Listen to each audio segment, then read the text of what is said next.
Hi everyone, welcome to Painting Lower Yellowstone Falls. In this session we will experiment with plastic cling wrap and a wax candle to create interesting textures. You will need a basic watercolor paint set, round brushes, candle wax or a white crayon, masking fluid and a pickup eraser, and a pencil end eraser, and also some cling wrap. Let's get started on drawing the basic shapes of this landscape. I see one large shape on the left that curves over to the right-hand corner. And then you see a V shape with the sky and the trees. And then below that V shape is sort of an outline of the V shape with the rock touching the trees. I'm trying to get angles pretty accurate. I'm not going to be picky. I'm going to keep this sketch very basic. And here you see I've come out too far with the waterfall, but I will use my pencil to measure how wide the waterfall is so that I can get the rock on the right-hand side more in scale.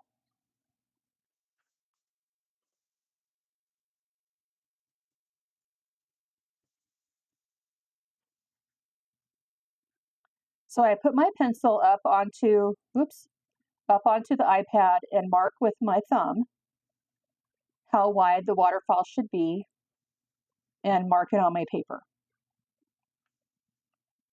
And now it is the correct width, and I can continue on with the rock on the right-hand side.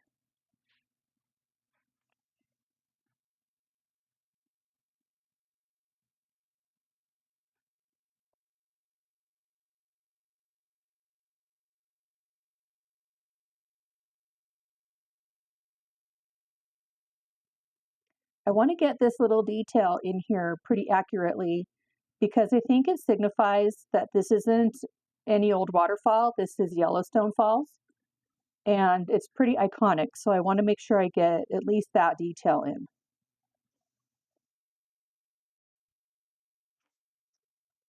And now we're ready with a little bit of candle wax. This is just a tea light that I broke in half, and I'm going to experiment with this resist. I'm going to put in all the white of the waterfall, leaving a little bit of paper showing through the marks of white. It's hard to tell where you have wax on your paper and where you don't. I probably could have pressed down a little harder here, but in the end, I'm happy with how it came out. I got out what I call my Paul Clark watercolor palette. I have a lot of the colors that he uses, plus ones that I particularly like. I will put a list of the colors in the description. I've wet the sky with clear water and added some Cobalt Blue, keeping it light where I want those clouds to be. Using a damp brush to wipe up some of the excess water and being pretty loose with the tree line. And while that dries, I can wet the yellow rock on the right and drop in some yellow ochre.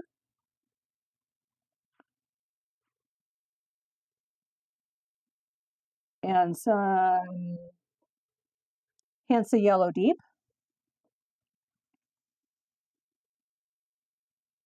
And I want to make it soft at the bottom because of the mist from the waterfall. I don't want any hard lines down there.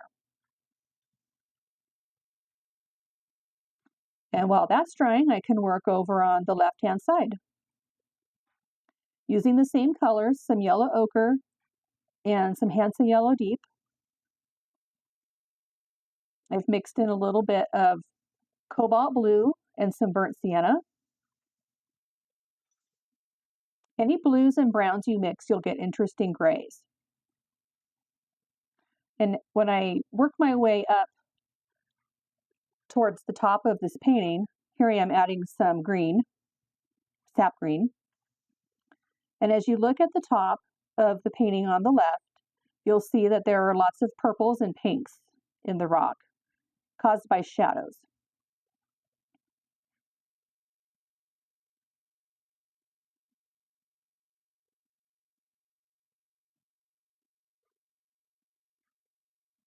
So I'm adding a little bit of dioxazine purple.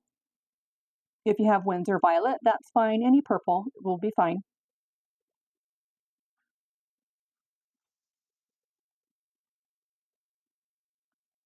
Trying to splat in, but I didn't want to risk getting it in other sections, so I stopped.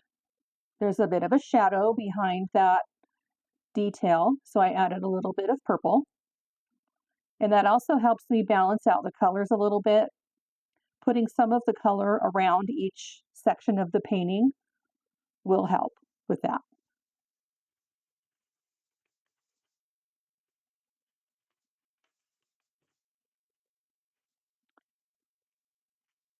Putting some cling wrap on both sides, but I'm not going to put it on the bottom, only on the rock on the top, because the bottom doesn't have that much texture.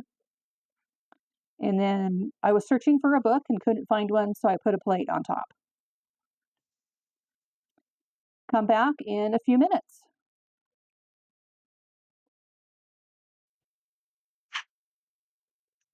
I came back about 15 minutes later, and the paper is still damp, but it's dry enough that it got some texture from the cling wrap. If you're liking my channel, please like, subscribe, and share with all your friends.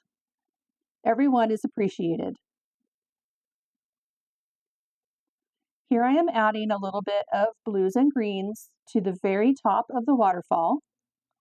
You can see as it's cascading down, the color is darker at the top and then fades into the white as it falls.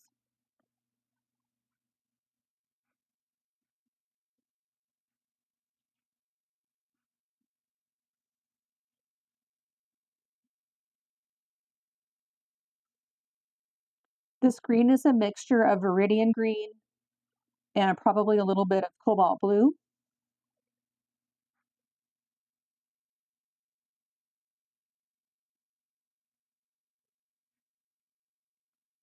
You can start to see the texture that the wax made on the paper.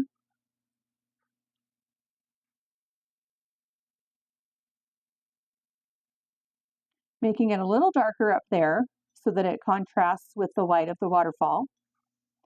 And then down at the bottom, just a very, very pale value. And I'm wetting up above onto the rock so that it is not a hard line, it's soft. Adding a little bit of quinacridone rose. You can do permanent rose, any very light valued red.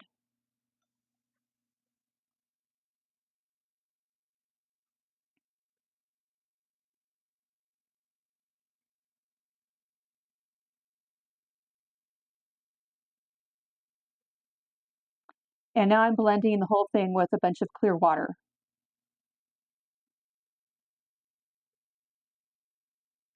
While it's wet, I'm going to add a little bit more color and let it blend. A little bit of Viridian.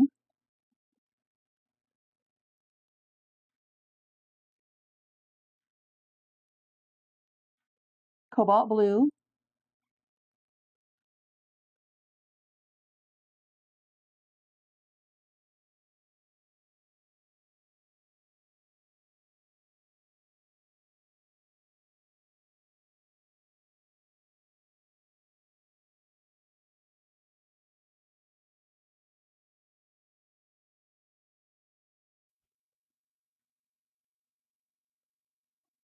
I'm working on some of the rock above the waterfall. There is one or two sections that there are one or two sections that the trees are growing out of, and I don't want to miss that detail. And then there's sort of this knob on the edge of the waterfall here. It's lighter than the rock next to it, so I will be working on deepening the value a little bit later in the painting.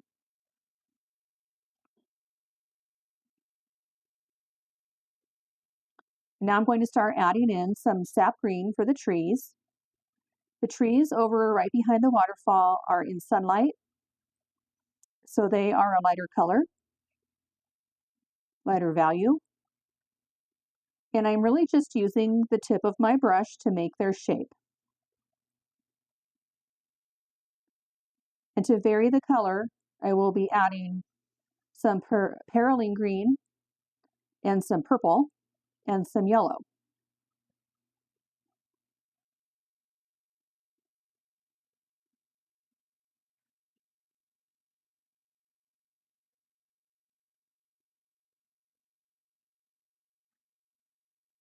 Switched over to Perylene Green here.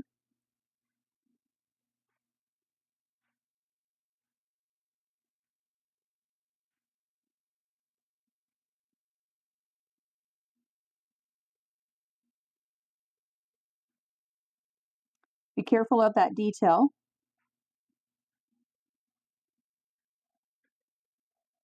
When you think of landscapes in terms of shapes, it takes away the fear of not getting every detail correct.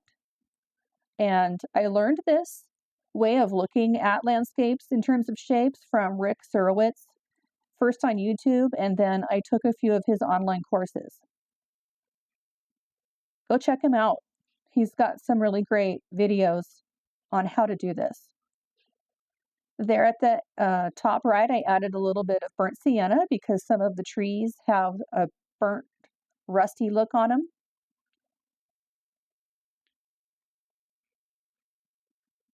And I want to deepen the value around that little rock. I'm adding some darker value green, probably Perylene Green, and then I'm drying everything.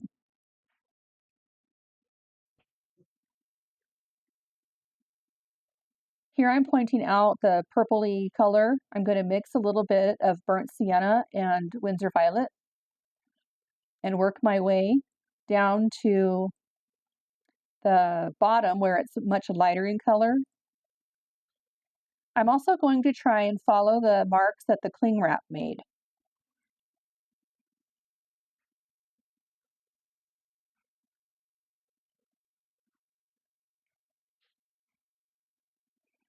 At the very top, it doesn't really matter if you stick with the marks because the tree is going to cover it up. So all the little dark areas, I'm trying to just deepen their value. Not being super accurate, just want to have some texture.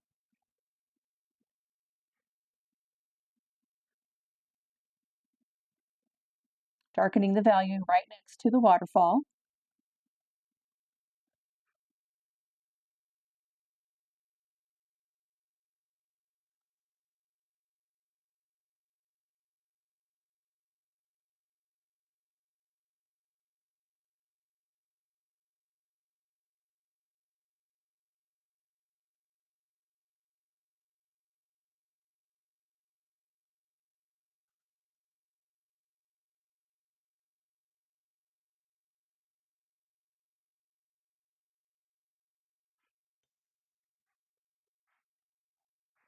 I have some green pigment loaded onto my brush, and I took some of the water out of it so that it would be dry.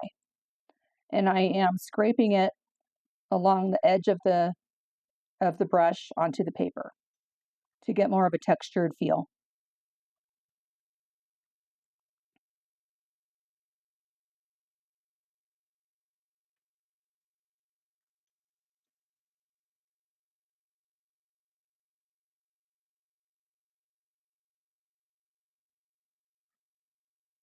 Now I'm going to start working on the right-hand side where there's a lot more yellow in the rock.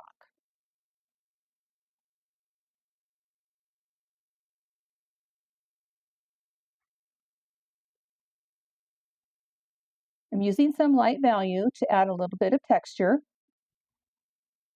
And this deep value here on the right-hand side of the waterfall.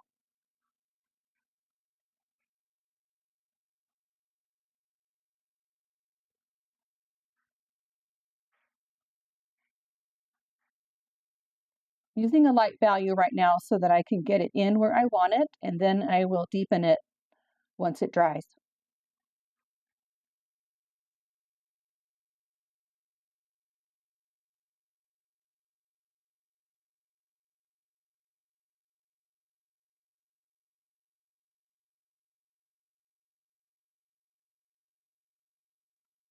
I'm being really gentle and careful because I don't want to end up with all of the yellow covered up.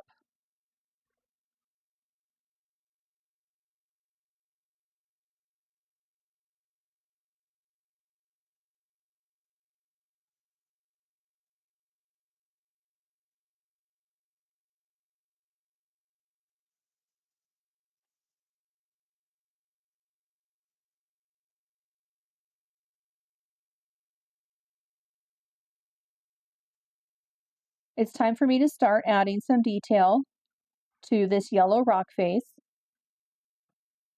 I see a diagonal line going from the middle of the waterfall up to the corner.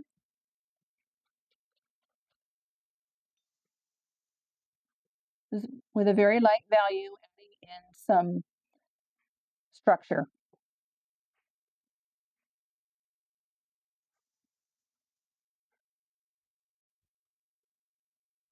I dried my paper and I'm adding a little bit of darker value to the trees using Perylene Green. If you don't have Perylene Green, you could add Payne's Gray to your Sap Green, or you can mix one of your blues and yellows until you get a green that you like. Adding red and purple is also a great way to get a darker green.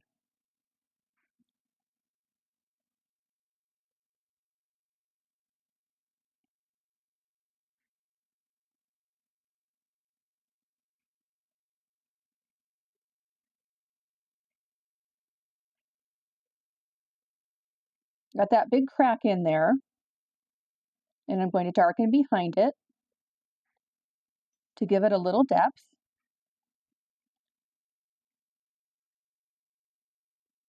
While it was wet, I added in some burnt sienna and a little more yellow because I lost it there.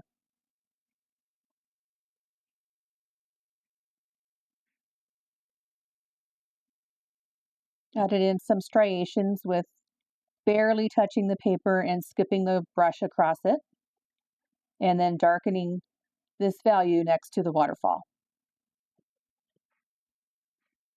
The corner has a dark value as well, so I'm going to be careful when I put that in and not get a hard line.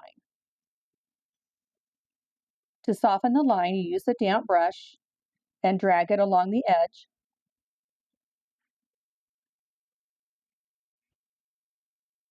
And now time to work on the darkest part of the painting.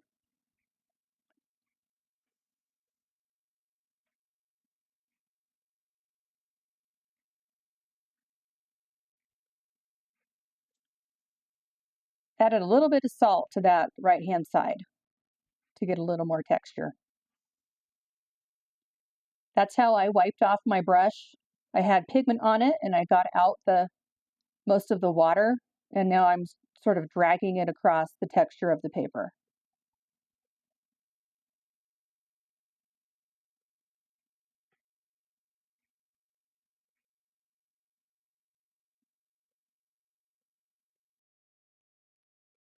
Dry everything and come back.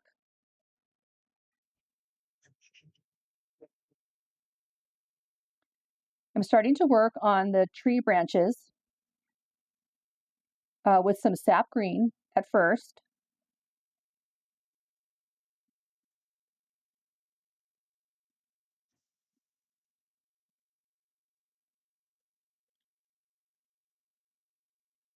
I don't want them very noticeable, but I want the viewer to know that there is a tree in the foreground. Little bits of it come out into the waterfall, and I want to make sure that I get that scale correct.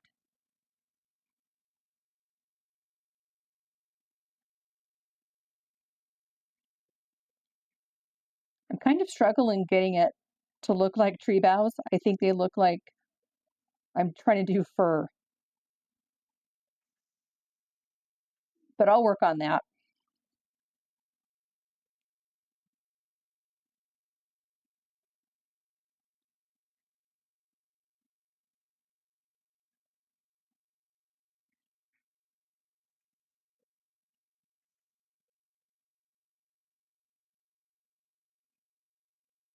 Still using sap green.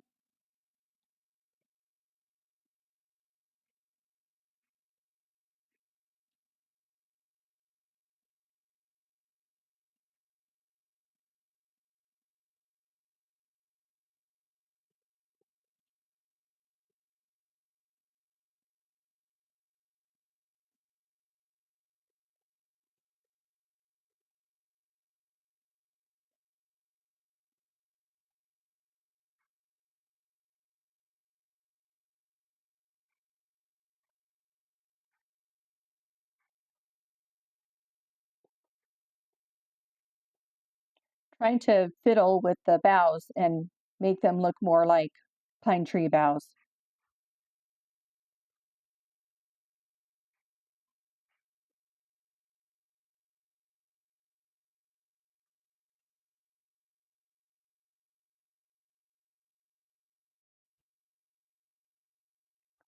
Everything is dry, and now I want to work on that sort of egg shape. I've got a light value of a brownish gray. And what I'm doing is I set the brush down at the top and sort of scrape it down in a quick motion.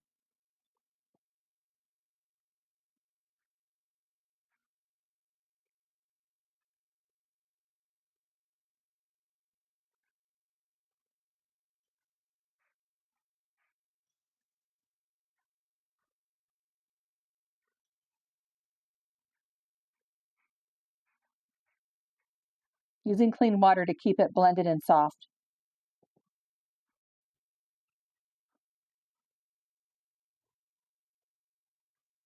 I'm using a paper towel to soften some of these hard edges.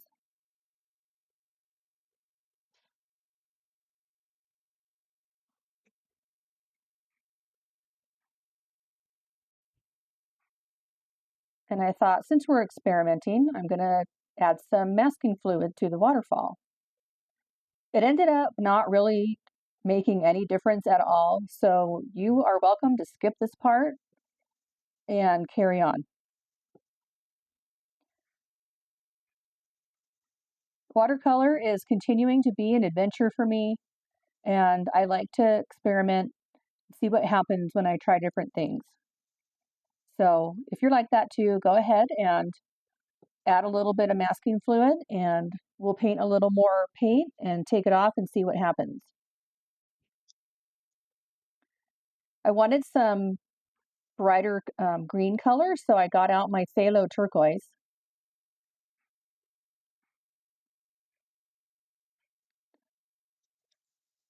Now that the masking fluid is dry, I can add that to the waterfall. Little goes a long way with this color.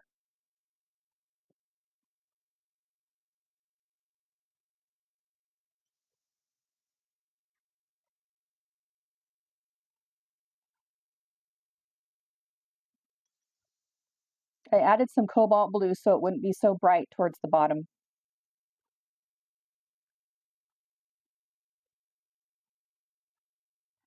A little more pink.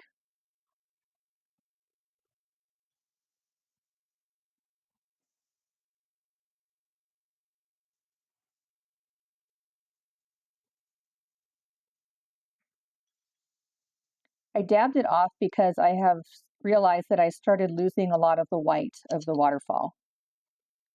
I'm going to add some of the phthalo turquoise up to the tree boughs.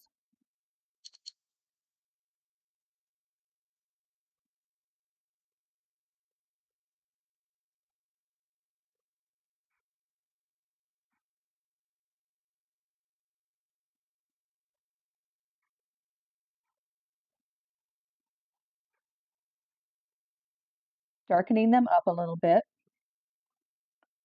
and getting the shape a little more like trees when they jut out in front of the waterfall.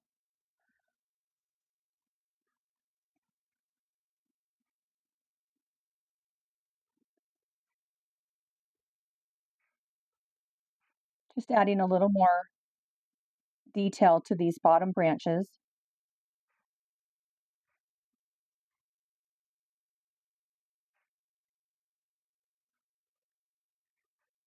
And just sort of dabbing everywhere.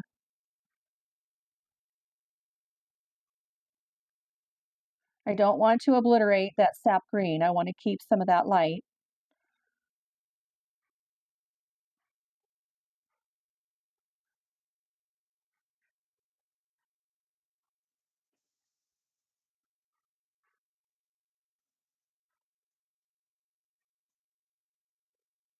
I added a little bit of purple, I think, to that phthalo turquoise, and I'm increasing the value of the trees in the section where it is not as sunny. There may be a cast shadow from the rock on the opposite side or a cloud over the sun. Add in a little bit darker value above the waterfall as well. Everything's dry, and I'm taking off the masking fluid with my pickup eraser. And you can see that it didn't make much difference putting masking fluid on this time, but now I know what I want to do next time. And we're done. If you like this video, please give me a like and a share. Subscribe to my channel. Enjoy the video and painting your own painting, and have a great day.